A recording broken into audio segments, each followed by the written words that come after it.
Hello, BookTube.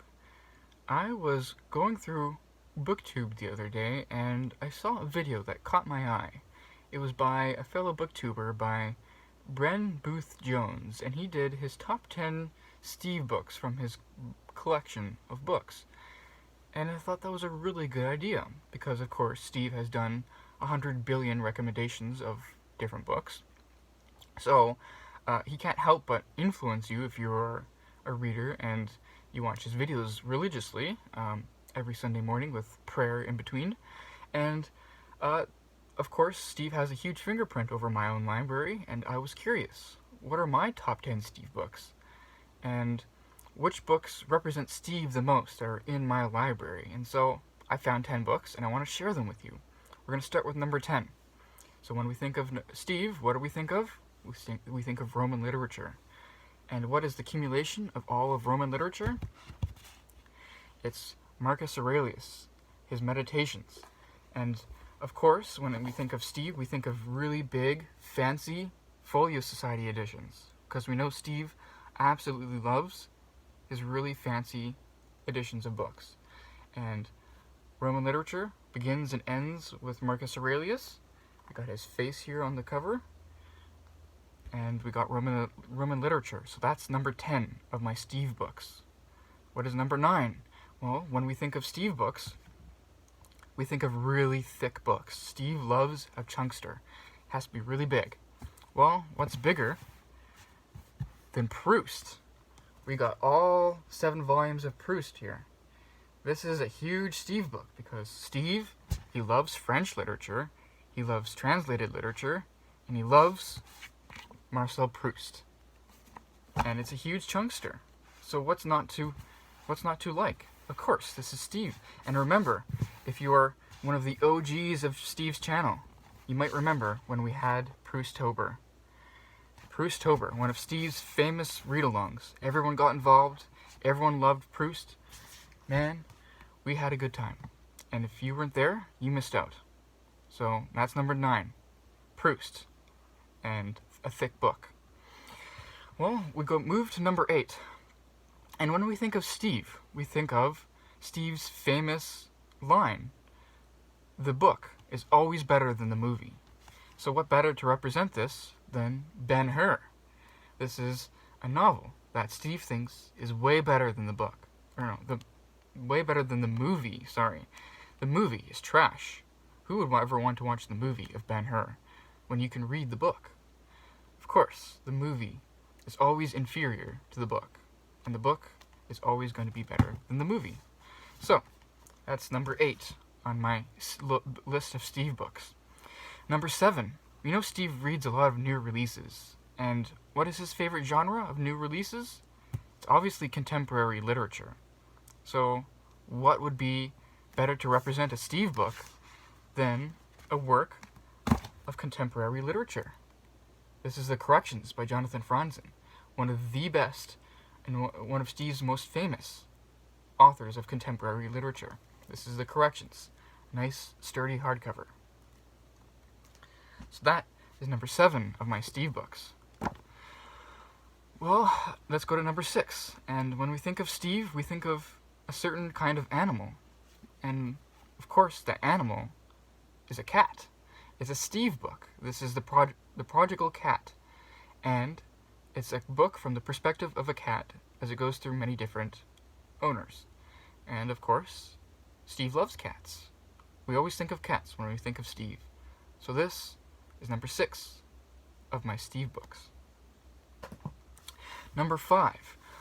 When we think of Steve, we think of Steve as a Boston Irish Catholic, which means that Steve is extremely religious. And so what's better than, at number 5, to have a work of religion on here? This is Reasonable Faith by William Lane Craig, and this is his work defending the Christian faith. This is a work of apologetics, and we know Steve is big at defending the rational validity of faith in life. And of course, this is number 5 of my Steve books. And we move on to number 4. Steve is very big into academic subjects, and academic writing is one of Steve's favorite forms of writing of all time. So, what do we think of when we think of Steve? We think of critical literacy. This is politics, praxis, and the postmodern.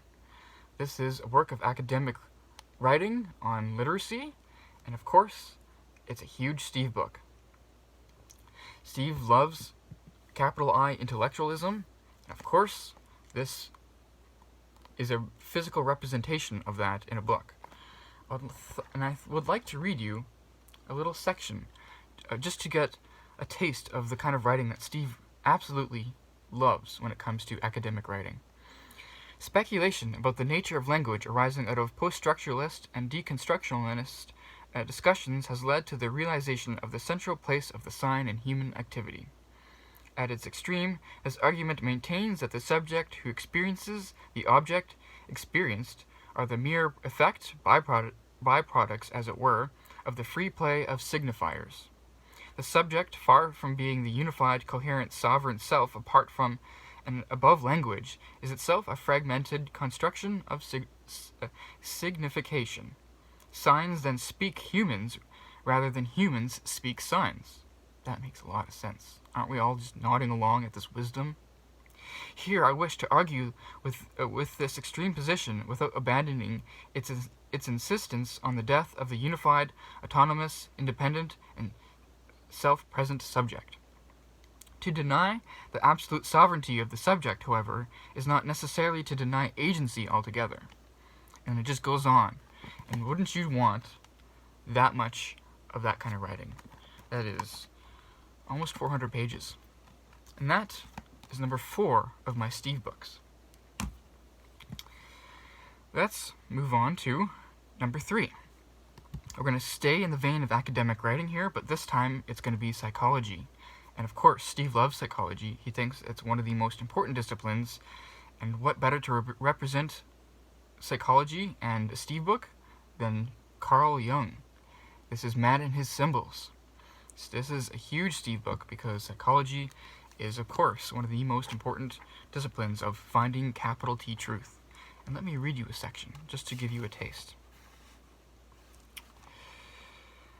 The symbol-producing function of our dreams is thus an attempt to bring the original mind of man into advanced or differentiated consciousness, where it has never before been and where, therefore, it has never been subjected to critical self-reflection.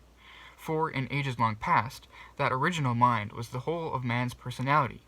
As he developed consciousness, so his conscious mind lost contact with some of that primordial or primitive psychic energy, and the conscious mind has never known the original mind, for it was discarded in the process of evolving the very differentiated consciousness that alone could be aware of it.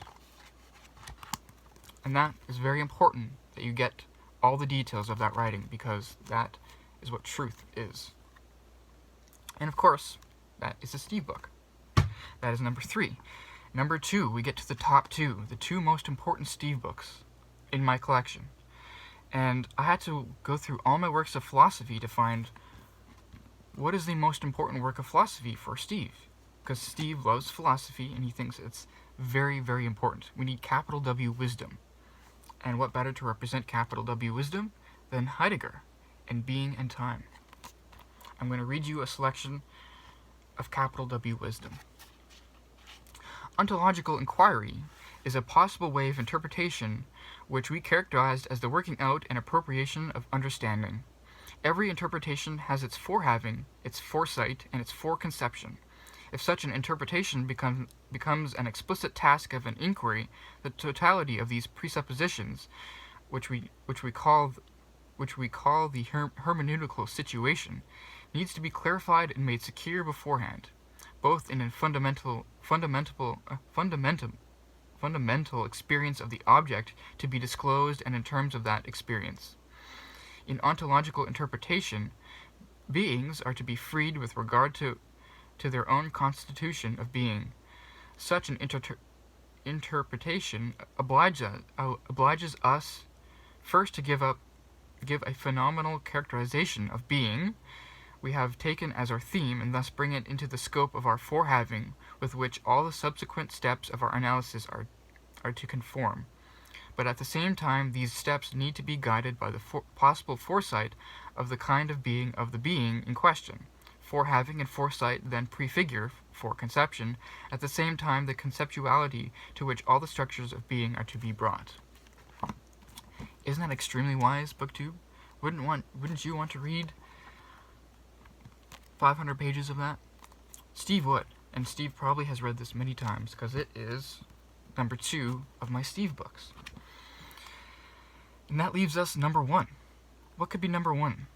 Number 1, of course, is the greatest author of all time, the greatest author who exists in all of fiction, Steve's favorite genre, and of course is the great American novel. It is Blood Meridian by Cormac McCarthy. Could it be anything else, BookTube?